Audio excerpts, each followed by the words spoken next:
हम हमेशा ये बात करते हैं फैसल के मेहनत में अजमत है, बट मेरे जहन में अक्सर ये बात आती है कि उस मेहनत के पीछे किसी ने कितने पापड़ बेले होते हैं। We don't know the struggle, हमें सिर्फ रिजल्ट नज़र आ रहा होता है। ऐसा ही कुछ हुआ है लाहौर मैट्रिक के इम्तहानात के नताइज में।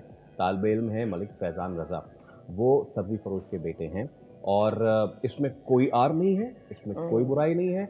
हक हलाल का कमाते हैं उनके वालिद और उन्होंने साबित किया है ये कि चाहे आप कमाई इतनी करें या इतनी करें, जितनी भी कम करें, अगर आप मेहनत करना चाहते हैं तो इल्म किसी की मीरास नहीं है। तो हमारे साथ ही मौजूद होंगे मैट्रिक के इम्तहानात में साइंस ग्रुप में उन्होंने ये पोजीशन हासिल की, फैज़ान रज़ा। फैज़ान अस्सलाम वालेकुम सर, मुबारक हो आपको, कॉन्ग्रेचुलेशंस, बहुत बहुत मुबारक। ये बताइए कि जब रिजल्ट आया तो आपने अपने अब्बा को मिठाई कौन सी खिलाई, कौन सी खिलाई? बर्फी मांगी।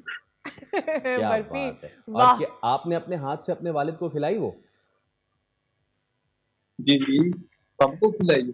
अच्छा अच्छा, मुझे ये बताएं फैज़ान कि जब आप पढ़ाई कर रहे थे तो वो क्या तैयारी कर रहे थे आप? बिकॉज हमें तो ये पता है कि आजकल के बच्चे कोचिंग भी ले रहे हैं, ट्यूशन भी ले रहे हैं, टीचर से भी पढ़ रहे हैं और आसानी भी है उनके लिए, शायद स्कूल के बाद ट्यूशन चले गए। आप अपनी तैयारी कैसे करते रहे? जी, मैं स्कूल भी जाता था, स्कूल के बाद एकेडमी मैंने ज्वाइन की थी। एकेडमी के बाद घर आके भी 1-1.5 घंटा पढ़ता था। मेरे टीचर्स भी बहुत अच्छे थे, उन्होंने बहुत मेहनत की और उनका सिस्टम भी अच्छा था। मैं घर आके खुद अपने नोट्स तैयार करता था, माइंड मैप बनाता था और रिवीजन रोजाना करता था। अपने जो मैंने पहले याद किया होता था वो रोजाना रिवाइज करता था। वालिद के क्या जज्बात थे, वालिदा के क्या तासुरात थे आपके रिजल्ट पे? वालिद साहब बहुत खुश थे, उन्होंने कहा कि आपने मेरा सर फखर से बुलंद कर दिया।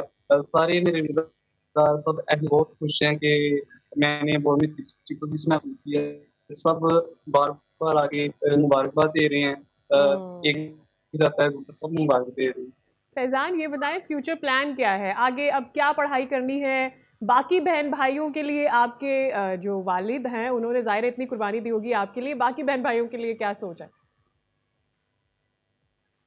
इंशाल्लाह आगे भी मैं अपनी तालीम को जारी रखूंगा। आगे मैं एफएससी प्री मेडिकल करूंगा और उसके बाद अपना पसंद का पेशा शुबा इख्तियार करके अच्छी तालीम हासिल करूंगा और अपने मुल्क कौम की खिदमत करूंगा। सब्सक्राइब करें और बेल दबाएं ताकि कोई खबर रह न जाए।